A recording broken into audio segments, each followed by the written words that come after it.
Number 1. I just turned 24 at the time, and it was time for me to move out of my parents' house. I didn't have a lot of money, so I had to live with a partner. I didn't have a girlfriend or a close friend, so I had to find a random partner. So I went to Craigslist to find a good deal. In there I found a guy who is looking for partners to live with, and for a pretty good price. So I called him and he sounded pretty chill. So I agreed to the deal, and a few days later Elle moved in. The apartment looked way better in the ads than in real life, but for a price like that, it was still okay, and the guy looked a little bit creepy in real life, but again it was okay. Night came and it was time to sleep, and after a while of trying to sleep, I finally did. I woke in the middle of the night for a pretty strange noise coming from my room. It sounded like the sound a camera makes when it zooms in. And not just that, there were also sounds coming out of the guy's room, that for the sake of this story I will call him John. I ignored the sounds and went back to sleep. The next day I woke up pretty late and John was already out, and I kinda forgot about the noises I heard last night. Night came again and this time I fell asleep faster, and again I woke up in the middle of the night because of the same sounds as the day before. This time I was furious, so I went to John's room to tell him to stop making so many noises. I knocked on his door, and waited for him to open. And when he did, I peeked into his room, and what I saw was nothing, not even a bed. It was weird. I told him to keep it quiet so I could sleep. He said okay and closed the door, and I went back to sleep.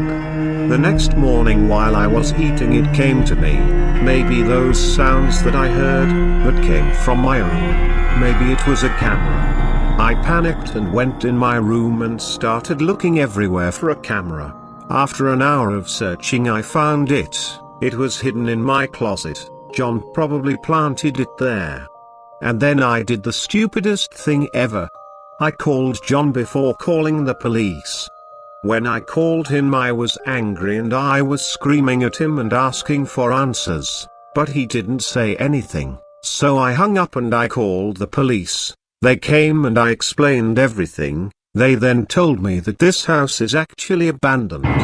He didn't have any stuff of his own in the apartment, and his number wasn't available anymore, and the ad was deleted, so there was no way of finding him.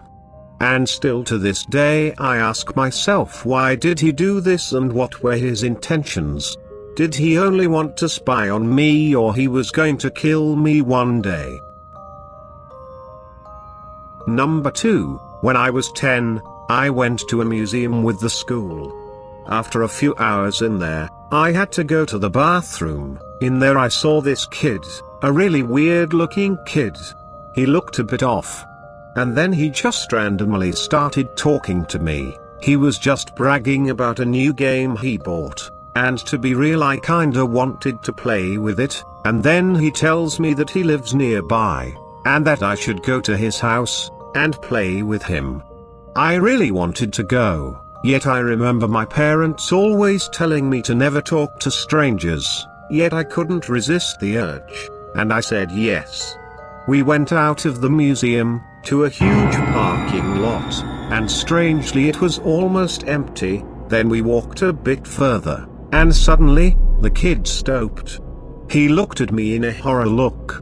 I was terrified, then he just randomly said, "Sorry." I didn't know what he meant, but then I looked to my right, and I saw two big men with ski masks on.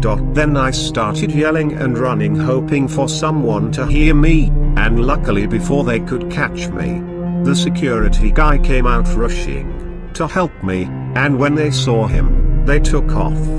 I don't know who was this kid, or why he did what he did, but I believe these guys kidnapped him, and then forced him to help them kidnap more kids, just like me.